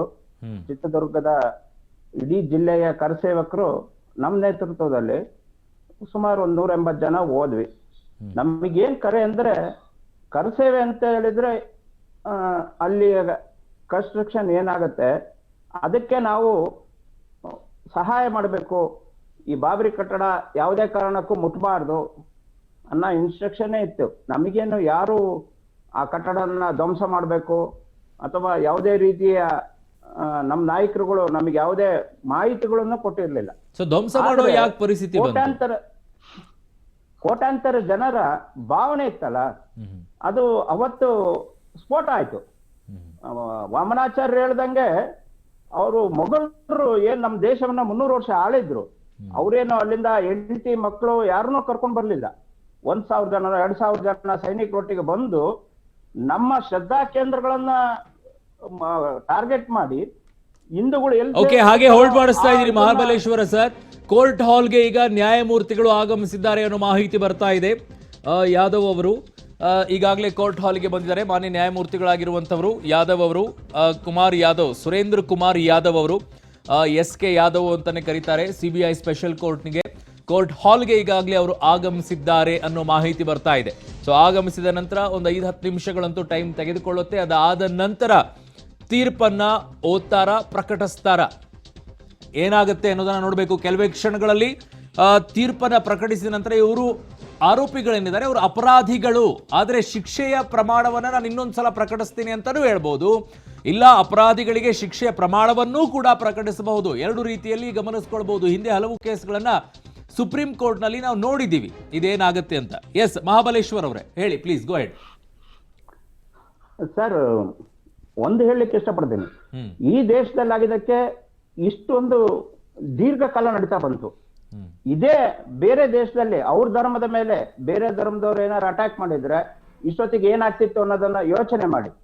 ಒಂದು. ಎರಡನೇದು, ಸೋಮೇಶ್ವರ ಏನು ಸೋಮನಾಥ ಟೆಂಪಲ್, ಸರ್ದಾರ್ ವಲ್ಲಭಾಯ್ ಪಟೇಲ್ ರವತ್ತು ನೆಹರೂನ ಧಿಕ್ಕರಿಸಿ ಅವತ್ತು ಅಲ್ಲಿ ಒಂದು ಭವ್ಯವಾದ ಸೋಮನಾಥ ಮಂದಿರ, ಆ ಸೋಮನಾಥ ಮಂದಿರಕ್ಕೂ ಮುಸ್ಲಿಮರಿಂದ ಹಾನಿಯಾಗಿದ್ದಕ್ಕೆ ತಾನೇ ಅವತ್ತು ಮಾಡಿದ್ದು. ಆ ತರದ ಗಡುಸುತನ ಈ ಕಾಂಗ್ರೆಸ್ನವರಿಗೆ ಇರಲಿಲ್ಲ. ಓಕೆ, ಕೋರ್ಟ್ ಹಾಲ್ಗೆ ನ್ಯಾಯಮೂರ್ತಿಗಳು ಈಗ ಆಗಮಿಸಿದ್ದಾರೆ. CBIನ ವಿಶೇಷ ಕೋರ್ಟ್ ಸುರೇಂದ್ರ ಕುಮಾರ್ ಯಾದವ್ ಅವರು ಆಗಮಿಸಿದ್ದಾರೆ ನ್ಯಾಯಮೂರ್ತಿಗಳು. ಕೆಲವೇ ನಿಮಿಷಗಳಲ್ಲಿ ಬಾಬರಿ ಮಸೀದಿ ಧ್ವಂಸ ಪ್ರಕರಣದ ತೀರ್ಪು ಪ್ರಕಟವಾಗುತ್ತೆ. ಈ ತೀರ್ಪು ಏನಾಗುತ್ತೆ ಅನ್ನೋದನ್ನ ಎಲ್ಲರೂ ಕೂಡ ಕಾದು ನೋಡ್ತಾ ಇದ್ದಾರೆ. ಒಂದು ಕಡೆಗೆ ಶಿಕ್ಷೆ ಪ್ರಕಟವನ್ನ ಮಾಡಬಹುದು, ಇಲ್ಲದೇನೂ ಇರಬಹುದು. ಇನ್ನೊಂದು ಕಡೆಗೆ ಶಿಕ್ಷೆ ಪ್ರಕಟ ಮಾಡದೇ ಇದ್ರು ಕೂಡ ಆರೋಪಿಗಳೇನಿದ್ದಾರೆ ಅವರು ಅಪರಾಧಿಗಳ ಅಂತಾನು ಹೇಳಬಹುದು. ಶಿಕ್ಷೆಯ ದಿನಾಂಕವನ್ನು ಇನ್ನೊಂದಿನ ಪ್ರಕಟವನ್ನ ಮಾಡಬಹುದು. ಎಸ್, ಆಗ್ಲೇ ನಾವು ಮಾತಾಡಿಸ್ತಾ ಇದ್ವಿ ಮಹಾಬಲೇಶ್ವರ್ ಅವ್ರನ್ನ, ಹಾಗೆ ಅವ್ರನ್ನ ತಡೆ ಹಿಡಿದಿದ್ದೆ. ಎಸ್ ಮಹಾಬಲೇಶ್ವರ್ ಅವರೇ ಹೇಳಿ, ಯಾವತ್ತು ಏನ್ ಆಗ್ತಾ ಇತ್ತು, ಏನ್ ಮೆಸೇಜ್ ಬಂದಿತ್ತು ಅಂತ? ಸರ್, ಅಲ್ಲಿ ನೆರೆದಿರುವಂತ ಎಲ್ಲ ಕರಸೇವಕರಿಗೆ ಒಂದು ಆದೇಶ ಏನು ಅಂದ್ರೆ, ನೀವು ಯಾವುದೇ ಕಾರಣಕ್ಕೂ ಆ ಕಟ್ಟಡವನ್ನ ಧ್ವಂಸ ಮಾಡಬೇಡಿ. ನಾನು ಈ ಮೊದಲೇ ಹೇಳಿದ್ದೆ, ಬೆಳಿಗ್ಗೆ 8:30 ಸಮಯದಲ್ಲಿ 8:30ರಿಂದ 9 ಇರ್ಬೋದು, ಒಂದು 50,000 ಜನ ಸಾಧು ಸಂತರು ಕೈಯಲ್ಲಿ ಬಡಿಗೆಗಳನ್ನು ಹಿಡ್ಕೊಂಡು ಬಂದವರು ಒಂದೇ ಸಲ ಆಕ್ರಮಣ ಮಾಡಿದ್ರು.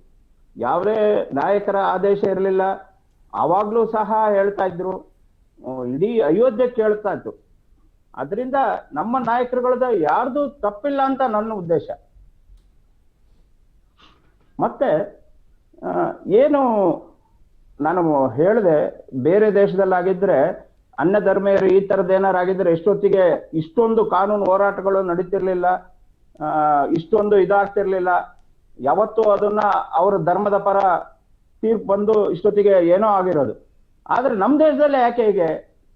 ಒಂದು. ಎರಡನೇದು, ಕಲ್ಯಾಣ್ ಸಿಂಗ್ ಒಂದು ಮಾತು ಹೇಳಿದ್ರು, ಏನು ಅಂದ್ರೆ ಆ ಕಟ್ಟಡ ಧ್ವಂಸ ಆದ್ಮೇಲೆ ಮೊನ್ನೆ ಶಂಕುಸ್ಥಾಪನೆ ಹಿಂದಿನ ದಿನ ನಿಮ್ಮ ಮೀಡಿಯಾದವರೆಲ್ಲ ಎಂಟ್ರಿ ಮಾಡಿದಾಗ ಒಂದ್ ಮಾತು ಹೇಳಿದ್ರು, ಆ ಕಟ್ಟಡ ಅವತ್ತೇನಾದ್ರು ಧ್ವಂಸ ಆಗದೆ ಇದ್ದಿದ್ರೆ ಇವತ್ತು ಈ ತೀರ್ಪು ಬರ್ತಿರ್ಲಿಲ್ಲ, ಉತ್ಖನನಗಳು ನಡೀತಿರ್ಲಿಲ್ಲ, ಅಲ್ಲಿ ಮಂದಿರ ಇತ್ತು ಅನ್ನೋದಕ್ಕೆ ಸಾಕ್ಷಿಗಳು ಸಿಗ್ತಿರ್ಲಿಲ್ಲ. ಆದ್ರೆ ಬಹುಜನರ ಭಾವನೆಗಳಿಗೆ ಗೌರವ ಕೊಡ್ಬೇಕು ಈ ದೇಶದಲ್ಲಿ. ಯಾಕೆಂದ್ರೆ ನಮಗಿರೋದು ಹಿಂದೂ ರಾಷ್ಟ್ರ ಅಂದ್ರೆ ಭಾರತ ಮಾತ್ರ. ಒಬ್ಬಿಬ್ರಲ್ಲ, ಅನೇಕ ಜಾತಿಗಳು ಇರ್ಬೋದು, ಅನೇಕ ಭಾಷೆಗಳು ಇರ್ಬೋದು. ಆದ್ರೆ ಐಕ್ಯತೆಗೆ ಬಂದಾಗ, ದೇಶ ಅಂತ ಬಂದಾಗ ಎಲ್ರು ಒಂದಾಗಿದ್ರು. ಅವತ್ತು ಆ ಭಾವನೆ ಪ್ರಕಟ ಆಯ್ತು ಅಂತ ನನ್ನ ಅನಿಸಿಕೆ. ಓಕೆ ಓಕೆ ಎಸ್ ಅವತ್ತೇನು ನಮಗೇನು ಇದು ಮಾಡಲಿಲ್ಲ. ಎಸ್, ಥ್ಯಾಂಕ್ ಯು ಮಹಾಬಲೇಶ್ವರ್ ಅವರು. ಇಷ್ಟೊತ್ತು ನಮ್ಮ ಜೊತೆಗೆ ಸೇರ್ಕೊಂಡಿದ್ದಕ್ಕೆ ಧನ್ಯವಾದಗಳು. ನಿಮ್ಮ ಮಾಹಿತಿಗಳನ್ನು ನಮಗೆ ಹಂಚಿಕೊಂಡಿದ್ದಕ್ಕೆ, ಅವಾಗಿನ ನಿಮ್ಮ ಎಲ್ಲ ವಿಚಾರಗಳನ್ನು ಹೇಳಿದ್ದಕ್ಕೆ ಧನ್ಯವಾದಗಳು. ಇನ್ನು ನಮ್ಮ ಜೊತೆಗೆ ಮತ್ತೊಬ್ಬ ಅತಿಥಿ ಕೂಡ ಜಾಯ್ನ್ ಆಗಿದ್ದಾರೆ, ಅಶೋಕ್ ಕಾಟ್ವೆ ಅವರು, ಮಾಜಿ ಶಾಸಕರು. ಬಾಬರಿ ಮಸೀದ್ ಧ್ವಂಸ ವೇಳೆ ಅವರು ಕೂಡ ಉಪಸ್ಥಿತರಿದ್ದವರು. ಅಶೋಕ್ ಕಾಟ್ವೆ ಅವರೇ, ನಮಸ್ಕಾರ, ಕಾರ್ಯಕ್ರಮಕ್ಕೆ ಸ್ವಾಗತ. ನಮಸ್ಕಾರ ಸರ್. ನಮಸ್ತೆ. ದಯವಿಟ್ಟು ಹಾಗೆ ಇರಿ ಸರ್, ನಿಮ್ಮನ್ನು ಮಾತಾಡಿಸ್ತೀನಿ. ಶ್ಯಾಮ್ ಸರ್, 28 ವರ್ಷಗಳ ಒಂದು ಕ್ರಿಮಿನಲ್ ಕೇಸ್ 28 ವರ್ಷಗಳವರೆಗೂ ಕೂಡ ಸುದೀರ್ಘವಾಗಿ ನಡ್ಕೊಂಡು ಬಂದಿದೆ ಅಂದ್ರೆ ಆ ಕೇಸ್ ಹೇಗೆ ಗಟ್ಟಿಯಾಗಿ ಉಳ್ಕೊಳ್ಳುತ್ತೆ ಅಂತ ತಮಗನಿಸು? ಆಸ್ ಎ ವಕೀಲರಾಗಿ ತಾವು ತಮಗೆ ಕೇಳುವಂತ ಒಂದು ಪ್ರಶ್ನೆ, ನಾನು 28 ವರ್ಷದ ಒಂದು ಕ್ರಿಮಿನಲ್ ಕೇಸ್ ಗಟ್ಟಿಯಾಗಿ ಉಳ್ಕೊಳ್ಳೋಕೆ ಸಾಧ್ಯ ಆಗುತ್ತಾ? ಅಲ್ಲ, ಈ ಕೇಸ್ನಲ್ಲಿ ಲೇಟ್ ಆಗಿದ್ದಕ್ಕೆ ಹಲವಾರು ಪ್ರೊಸೀಜರಲ್ ರೀಸನ್ಸ್ ಇದೆ. ಫಸ್ಟ್ ಲಕ್ನೋನಲ್ಲಿತ್ತು, ಲಕ್ನೋಯಿಂದ ರಾಯ್ಬರೇಲಿಗೆ ಟ್ರಾನ್ಸ್ಫರ್ ಆಯಿತು, ಒಂದು ಕೇಸ್ ಮಾತ್ರ ಬಂತು. ಆಮೇಲೆ ಎರಡನೇ ಕೇಸನ್ನು ರಾಯ್ಬರೇಲಿಗೆ ಟ್ರಾನ್ಸ್ಫರ್ ಆಯಿತು. ಬೇರೆ ಬೇರೆ ಕೇಸ್ಗಳನ್ನ ಕ್ಲಬ್ ಮಾಡಿದ್ರು. ಇನ್ ಬಿಟ್ವೀನ್ ಜಡ್ಜ್ಮೆಂಟ್ ಬಂತು. ಇಲಾಹಾಬಾದ್ ಹೈಕೋರ್ಟಿಂದ ಡಿಸ್ಚಾರ್ಜ್ ಆರ್ಡ್ರೇ ಬಂದ್ಬಿಡ್ತು. ಡಿಸ್ಚಾರ್ಜ್ ಆರ್ಡರ್ ಬಂದಾದ್ಮೇಲೆ the matter went once again supreme ಕೋರ್ಟ್ಗೆ ಹೋಯ್ತು. ಮಾನ್ಯ ಸರ್ವೋಚ್ಚ ನ್ಯಾಯಾಲಯ ಡಿಸ್ಚಾರ್ಜ್ ಮಾಡಿರ್ತಕ್ಕಂಥದ್ದು ಸರಿ ಇಲ್ಲ, ಜಾತ್ಯತೀತ ರಾಷ್ಟ್ರದಲ್ಲಿ ಇದೊಂದು ಸರಿಯಾದಂಥ ಒಂದು ಮೆಸೇಜ್ ಕಳಿಸಲ್ಲ ಅಂತ ಹೇಳಿ ಆ ಡಿಸ್ಚಾರ್ಜ್ ತೀರ್ಪನ್ನ ಮತ್ತೆ ಹೊಡೆದು ಹಾಕಿ ಮತ್ತೆ ವಾಪಸ್ ಕಳಿಸಿದ್ರು. ಸೊ ಹಾಗಾಗಿ of course there has been lot of delays, procedural reasons ಇಂದ ಡಿಲೇಸ್ ಆಗಿದೆ. ಆದರೆ ಕೇಸ್ ಇಂಟ್ಯಾಕ್ಟ್ ಆಗಿ ಇರುತ್ತೆ. ಯಾಕೆಂದ್ರೆ CBI ಚಾರ್ಜ್ ಶೀಟ್ ಹಾಕಿರ್ತಕ್ಕಂಥದ್ರಲ್ಲಿ ಸುಮಾರು 153 ಜನ, ಒಂದು 53 ಜನ ಎಫೆಕ್ಟಿವ್ ವಿಟ್ನೆಸಸ್ನ ಉಲ್ಲೇಖಿಸಿದ್ರು. ಅವ್ರನ್ನೆಲ್ಲ ಎಕ್ಸಾಮಿನೇಷನ್ ಮಾಡಿದ್ದಾರೆ. ಯಾವುದೇ ವಿಟ್ನೆಸಸ್ ಡಿಟೀರಿಯರೇಟ್ ಆಗಿರಲಿಲ್ಲ. ಮತ್ತೆ ಎಲ್ಲ ಇನ್ಫ್ಯಾಕ್ಟ್ CBI ಚಾರ್ಜ್ ಶೀಟ್ ಹಾಕ್ಲಿಕ್ಕಿಂತ ಮುಂಚೆ ಆರ್ಡಿನರಿ ಕೋರ್ಸ್ ಆಫ್ ಇನ್ವೆಸ್ಟಿಗೇಷನ್ ಆಗಿದ್ರೆ ಅಫ್ಕೋರ್ಸ್ ವಿಟ್ನೆಸ್ ಆ ಕಡೆ ಈ ಕಡೆ ಹೊರಳೋದು ಅವು ಇವು ಆಗ್ತಾ ಇತ್ತು. CBI ಗೊತ್ತಿತ್ತು ಯಾರ್ಯಾರನ್ನ ಇದರಲ್ಲಿ ವಿಟ್ನೆಸ್ ಮಾಡಬೇಕು, ಯಾರ್ಯಾರನ್ನ ವಿಟ್ನೆಸ್ ಮಾಡಿದ್ರೆ.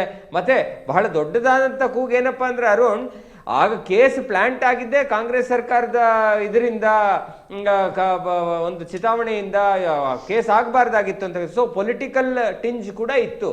ಸೊ ಹಾಗಾಗಿ lot of care was taken to see to that ಯಾರನ್ನ ಇದರಲ್ಲಿ ವಿಟ್ನೆಸ್ಗಳು ಮಾಡಿದ್ರೆ ಅವರು ನಾಳೆ ಪ್ರಾಸಿಕ್ಯೂಷನ್ ಕೇಸ್ ಸಪೋರ್ಟ್ ಮಾಡ್ತಾರೆ ಅಂತಕ್ಕಂಥದ್ದು ಮನಸ್ಸಲ್ಲಿ ಇಟ್ಕೊಂಡ್ರೆ ಮಾಡಿದ್ರು. ಆದ್ರೆ ಎಲ್ಲೋ ಒಂದ್ ಕಡೆ ನಾನೇನೋ ಅಂತ ಫಿಂಗರ್ಸ್ ಕ್ರಾಸ್ಡ್ ಅಲ್ಲ, ನನಗೆ ಒಂದು ಫೇರ್ ಐಡಿಯಾ ಇದೆ. ಏನಂದ್ರೆ, ಡಿಸ್ಚಾರ್ಜ್ ಆರ್ಡರ್ನ ಈಗಾಗಲೇ ಇಲಾಹಾಬಾದ್ ಹೈಕೋರ್ಟ್ ಮಾಡಿತ್ತು. ಒಂದು ಡಿಸ್ಚಾರ್ಜ್ ಆರ್ಡರ್ ಮಾಡಬೇಕಾದ್ರೆ ಬಹಳಷ್ಟು ಸಂಗತಿಗಳನ್ನ ಗಮನಿಸುತ್ತೆ ನ್ಯಾಯಾಲಯ. ಡಿಸ್ಚಾರ್ಜ್ ಅಂದ್ರೆ ಈ ಕೇಸ್ನಲ್ಲಿ ಇವರ ವಿರುದ್ಧ ಯಾವುದೇ ಇದನ್ನ ಸಾಬೀತು ಮಾಡ್ಸಕ್ಕಂತ ಸಾಕ್ಷ್ಯಾಧಾರಗಳೇ ಕೇಸಿನ ಪಟ್ಟಿಯಲ್ಲಿಲ್ಲ. ಸೊ ಇರ್ತಕ್ಕಂಥ ಸಾಕ್ಷ್ಯಾಧಾರಗಳನ್ನ ಪೂರ್ತಿಯಾಗಿ ಒಪ್ಕೊಂಡ್ರೂ ಸಹ ಯಾವುದೇ ಕಾರಣಕ್ಕೂ ಇವ್ರನ್ನ ಕನ್ವಿಕ್ಷನ್ ಮಾಡಕ್ ಆಗಲ್ಲ ಅಂತಕ್ಕಂಥ ನೋಷನ್ ಬಂದ್ರೆ ಮಾತ್ರ ಡಿಸ್ಚಾರ್ಜ್ ಮಾಡುತ್ತೆ ನ್ಯಾಯಾಲಯ.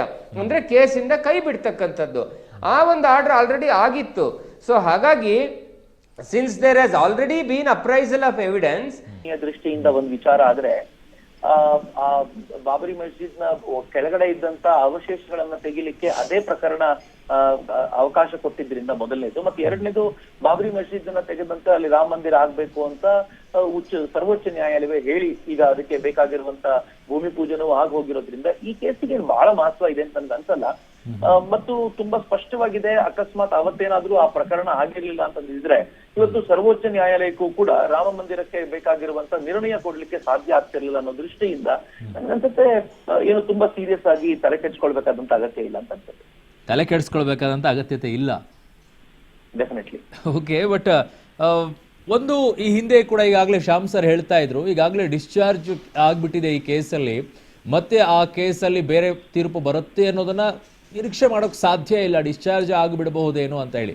ಅಂದರೆ ಯಾರು ಆರೋಪಿ ಸ್ಥಾನದಲ್ಲಿದ್ದಾರೆ ಅವರ ವಿರುದ್ಧವಾಗಿರುವಂಥ ಸಾಕ್ಷ್ಯಗಳು ಯಾವುದು ಕೂಡ ಪ್ರಬಲವಾಗಿಲ್ಲ, ಅವ್ರನ್ನ ಶಿಕ್ಷೆಗೆ ಗುರುಪಡಿಸೋಕೆ ಸಾಧ್ಯವಾಗದ ಸಾಕ್ಷ್ಯಗಳಿದಾವೆ ಅನ್ನೋದನ್ನ. ಸೊ ಹಾಗಾಗಿ ತಮ್ಮ ಅಭಿಪ್ರಾಯವೂ ಕೂಡ ಇದರಲ್ಲಿ ಯಾವುದೇ ಶಿಕ್ಷೆ ಆಗಲ್ಲ ಅಂತ ಅನ್ಸಿಕೆನಾ? ಅಲ್ಲ, ನಾನ್ ಹೇಳೋದು ಅಫ್ಕೋರ್ಸ್ ಅವ್ರು ಲಾಯರ್ ಆಗಿ ಅವ್ರು ಹೇಳಿದ್ರೆ ಆ ದೃಷ್ಟಿ ಆದ್ರೆ, ನಾನ್ ಹೇಳೋದು ಒಂದು ಕೇಸಿನ ಇನ್ಫರೆನ್ಸಸ್ ಇರುತ್ತಲ್ಲ, ಅದ್ ನೀವು ನೋಡಿದ್ರೆ ಅಂದಾಜಾಗತ್ತೆ. ಬಿಕಾಸ್ ಅವತ್ತೇನಾಗಿದೆಯೋ ಆ ಕಾರಣಕ್ಕೋಸ್ಕರ ಸುಪ್ರೀಂ ಕೋರ್ಟ್ ತುಂಬಾ ಸ್ಪಷ್ಟವಾಗಿ ಆನಂತರ ರಾಮ ಮಂದಿರ ಆಗ್ಬೇಕು ಅನ್ನೋಂತ ವರ್ಡಿಕ್ಟ್ ಕೊಡ್ತು. ಇವೆಲ್ಲ ಆಧಾರದ ಮೇಲೆ ನೋಡೋದಾದ್ರೆ ಒಂದು ಲೆಕ್ಕಕ್ಕೆ ಸುಪ್ರೀಂ ಕೋರ್ಟ್ಗೆ ಆ ತೀರ್ಪಿಗೆ ಬರ್ಲಿಕ್ಕೆ ಕಾರಣವೇ ಈ ಘಟನೆ ಆಗಿರೋದ್ರಿಂದ ಎಲ್ಲೋ ಒಂದ್ ಕಡೆ ಇಲ್ಲದೆ ಹೋಗಿದ್ರೆ ಸುಪ್ರೀಂ ಕೋರ್ಟ್ ಕೂಡ ಅದ್ರ ಕೆಳಗೆ ಏನು ಇಲ್ಲ ಅಂತ ಏನೋ ಸುಮ್ಮನೆ ಇದ್ಬಿಡ್ಬೇಕಾಗ್ತಿತ್ತು. ಆ ಎಲ್ಲ ದೃಷ್ಟಿಯಿಂದ ನೋಡೋದಾದ್ರೆ ಇದೇನಾದ್ರೂ ಆತರ ಉಲ್ಟಾ ಕೊಟ್ರೆ ರಾಮ ಮಂದಿರಕ್ಕೆ ನೀವು ತೀರ್ಪು ಕೊಟ್ಟಿದ್ದು ತಪ್ಪು ಅಂತ ಆಗ್ಬಿಡತ್ತೆ. ಆ ದೃಷ್ಟಿಯಿಂದ ನೋಡಿದ್ದೆ ನಾನು, ಈ ಎಲ್ಲ ದೃಷ್ಟಿಯಿಂದ ಈ ಪರಿಪ್ರೇಕ್ಷ್ಯದಲ್ಲಿ ನೋಡಿ ಹೇಳ್ತಾ ಇರೋದು. ನನ್ಗನ್ಸುತ್ತೆ ಇದು ಖಂಡಿತವಾಗಿಯೂ ಅದರ ವಿರುದ್ಧವಾಗಿ ಕೊಟ್ಟರೆ ಸುಪ್ರೀಂ ಕೋರ್ಟಿನ ಏನಿದೆ ಇತ್ತೀಚೆಗೆ ಕೊಟ್ಟಂತ ಅಥವಾ ಒಂದು ವರ್ಷದ ಹಿಂದೆ ಅವರೇನು ರಾಮ ಮಂದಿರದ ಪರವಾಗಿ ಅಲ್ಲ, ಅದರಲ್ಲಿ ಎರಡು ಆಂಗಲ್ ನೋಡ್ಬೋದಲ್ವಾ ಸರ್? ಅದರಲ್ಲಿ ಜಾಗ ನಿಮ್ದೇ ಇರಬಹುದು, ಜಾಗ ರಾಮ ಹುಟ್ಟಿದ ಜಾಗನೇ ಇರಬಹುದು, ಬಟ್ ಅಲ್ಲಿರುವಂತ ಕಟ್ಟಡವನ್ನ ತೆರವುಗೊಳಿಸಬೇಕಾದ್ರೆ ನೀವು ಕಾನೂನಾತ್ಮಕವಾಗಿ ಹೋರಾಟ ಮಾಡಿ ತೆರವುಗೊಳಿಸಬೇಕಾಗಿತ್ತು. ಕಾನೂನನ್ನು ಕೈಗೆತ್ಕೊಂಡು ಹೋರಾಟ ಮಾಡಿದ್ದೆ ತಪ್ಪು ಅನ್ನೋದೇ ಇದರಲ್ಲಿ ಇರುವಂತ ದೊಡ್ಡ ವಾದ. ಅಲ್ಲ, ಆ ಕಟ್ಟಡ ತೆಗಿಲಿಕ್ಕೆ ಆಗ್ತಿರ್ಲಿಲ್ಲ. ಕಾನೂನಿನ ಹೋರಾಟ ತುಂಬಾ ನಡೆದ ನಂತರವೇ ಸುಮಾರು 400 ವರ್ಷಗಳ ಹೋರಾಟ, ಅದು 1-2 ವರ್ಷಗಳ ಹೋರಾಟ ಅಲ್ಲ. 400 ವರ್ಷಗಳ ಹೋರಾಟದ ಉದ್ದಕ್ಕೂ ಪ್ರಯತ್ನ ಪಟ್ಟಾಗ್ಯೂ ಕೂಡ ಕಟ್ಟಡ ತೆರವು ಮಾಡ್ಲಿಕ್ಕಾಗ್ಲಿಲ್ಲ. ಮತ್ತು ಕಟ್ಟಡ ತೆರವು ಮಾಡ್ಲಿಲ್ಲ ಅನ್ನೋ ಕಾರಣಕ್ಕೋಸ್ಕರವೇ ಈ ಇರ್ಫಾನ್ ಹಬೀಬ್ ತರದವರು ಅದ್ರ ಕೆಳಗೆ ಅವಶೇಷಗಳೇನು ಇಲ್ವೇ ಇಲ್ಲ, ಅದು ಮಂದಿರವೇ ಅಲ್ಲ ಅಂತಾನೆ ಹೇಳ್ಕೊಂಡು ತಿರುಗಾಡ್ತಿದ್ರು. ಆ ಕಟ್ಟಡವನ್ನ ತೆರವು ಮಾಡ್ಬೇಕಾದ ಅನಿವಾರ್ಯತೆ, ಯಾಕೆಂತಂದ್ರೆ ನೀವೇನು ಮಾಡ್ಲಿಲ್ಲ ಅಂತಂದಾಗ ಮಾಡಿ ಅಲ್ಲಿ ಅದರ ಆಸ್ಥೆಯನ್ನ ತೋರಿಸ್ಬೇಕಾಗಿತ್ತು. ಆ ಪ್ರಯತ್ನ ಮಾಡಿರೋದ್ರಿಂದ ಒಂದು ಆಡ್ ಆನ್ ಮಾಡ್ಬಿಡ್ತೀನಿ ಅದಕ್ಕೆ. ಕಟ್ಟಡವನ್ನ ತೆರವು ಮಾಡಿದ್ರಿಂದನೇ ಪುರಾತತ್ವ ಇಲಾಖೆಗೆ ಸಿಕ್ಕಿರೋದು ಅಲ್ಲಿ ದೇವಸ್ಥಾನದ ಎಲ್ಲ ಕುರುಹುಗಳಿತ್ತು ಅನ್ನೋದು. ಕಟ್ಟಡ ತೆರವು ಮಾಡಿರ್ಲಿಲ್ಲ ಅಂತಂದ್ರೆ ಕುರುಹುಗಳು ಸಿಗ್ತಾನೆ ಇರಲಿಲ್ಲ, ರಾಮ ಮಂದಿರ ಇತ್ತು ಅನ್ನೋದನ್ನು ಹೇಳಕ್ ಆಗ್ತಾ ಇರ್ಲಿಲ್ಲ ಅಲ್ವಾ? ಇವತ್ತು ಸುಪ್ರೀಂ ಕೋರ್ಟ್ ಏನ್ ತೀರ್ಪು ಕೊಡ್ಲಿಕ್ಕೆ ಸಾಧ್ಯವಾಗಿದೆಯೋ ರಾಮ ಮಂದಿರ ಆಗ್ಬೇಕು ಅಂತ, ಆ ತೀರ್ಪು ಕೊಡ್ಲಿಕ್ಕೆ ಸಾಧ್ಯವಾಗಿರೋದೇ ಆ ಕಟ್ಟಡದ ಕೆಳಗಿರುವಂತ ಅವಶೇಷಗಳನ್ನ ಹುಡುಕಾಡ್ಲಿಕ್ಕೆ ಶುರು ಮಾಡಿದಾಗ. ಅವಶೇಷಗಳು ಹುಡುಕಾಡ್ಲಿಕ್ಕೆ ಸಾಧ್ಯವಾಗಿರೋದು ಯಾಕೆ ಅಂತಂದ್ರೆ ಅಡ್ವಾಣಿಯವರು ಲೀಡ್ ಮಾಡಿದ ರಥಯಾತ್ರೆಯ ಅಥವಾ ಪ್ರಯತ್ನ ಉರುಳಿದ್ರಿಂದ ಆಗಿರೋದು ಅಂತ. ಸೊ ನಾನು ಅವಾಗ್ಲೇ ಒಂದು ತಮಾಷೆ ಮಾಡ್ತಾ ಇದೆ ಚಕ್ರವರ್ತಿ ಸರ್, ಅವಾಗ್ಲೇ ಒಂದು ತಮಾಷೆ ಮಾಡ್ತಾ ಇದೆ. ಏನು ಅಂತಂದ್ರೆ, ಈಗ ರಾಮ ಮಂದಿರ ಕಟ್ಟೋಕೆ ರಾಮನ್ ಜಾಗನೇ, ಅದು ರಾಮ ಹುಟ್ಟಿದ ಜಾಗನೇ. ಈಗ ತೆರವು ಮಾಡಿ ಅಂದಿದ್ರೆ ಬುಲ್ಡೇಜರ್ ತಗೊಂಡೋಗ್ಬಿಟ್ಟು JCB ತಗೊಂಡೋಗ್ಬಿಟ್ಟು ತೆರವನ್ನ ಮಾಡ್ಬೇಕಾಗಿತ್ತು ಮಸೀದಿನ. ಹಾಗೆ ಫ್ರೀ ಆಗಿನೇ JCB ತಗೊಳ್ಳಾರ್ದೇನೆ ಕರಸೇವಕರನ್ನೇ ಎಲ್ಲ ಡೆಮಾಲಿಷನ್ ಮಾಡ್ಬಿಟ್ರೆ ಎಲ್ಲ ಉಳಿತಾಯ ಆಯ್ತು ಅಂತ. ಆದ್ರೆ ನಿಜವಾದ ಕರಸೇವೆ ಅಲ್ಲೇ ಪ್ರಾರಂಭ ಆಗಿದ್ದು. ಅವತ್ತಿನಿಂದನೇ ಕರಸೇವೆ ಪ್ರಾರಂಭ ಆಗಿ ನಿರ್ಣಯಕ್ಕೆ ಬೇಕಾಗುವಂತ ವಾತಾವರಣವನ್ನು ಕೂಡ ಕರಸೇವಕರೇ ನಿರ್ಮಾಣ ಮಾಡಿಕೊಟ್ಟಿದ್ದಾರೆ. ಓಕೆ ಸರ್, ಹಾಗೆ ಸಂಪರ್ಕದಲ್ಲಿರಿ ಸರ್, ನಿಮ್ ಜೊತೆಗೆ ನಾನು ಮಾತಾಡ್ತೀನಿ. ಆವಾಗಿನ ಘಟನೆಯನ್ನ ಮೆಲ್ಕ್ ಹಾಕ್ಬೇಕಾಗಿದೆ ನಿಮ್ ಜೊತೆಗೆ. ಒಂದೇ ಒಂದು ಚೂರು ಹಾಗೆ ಇರಿ. ಅಶೋಕ್ ಕಾಟ್ವೆ ಸರ್, ತಾವು ಹೇಗೆ ಈ ನೆನಪನ್ನ ಮಾಡ್ಕೊಳ್ತೀರಾ? ತಾವು ಇದರಲ್ಲಿ ಭಾಗಿಯಾಗಿರೋದ್ರಿಂದ ಕೇಳಕ್ ಬಯಸ್ತೀನಿ, ತಾವು ಹೇಗೆ ಮೆಲ್ಕ್ ಹಾಕ್ತೀರಾ ಈ ಘಟನೆಯನ್ನ? ಅಶೋಕ್ ಕಾಟ್ವೆ ಅವರೇ.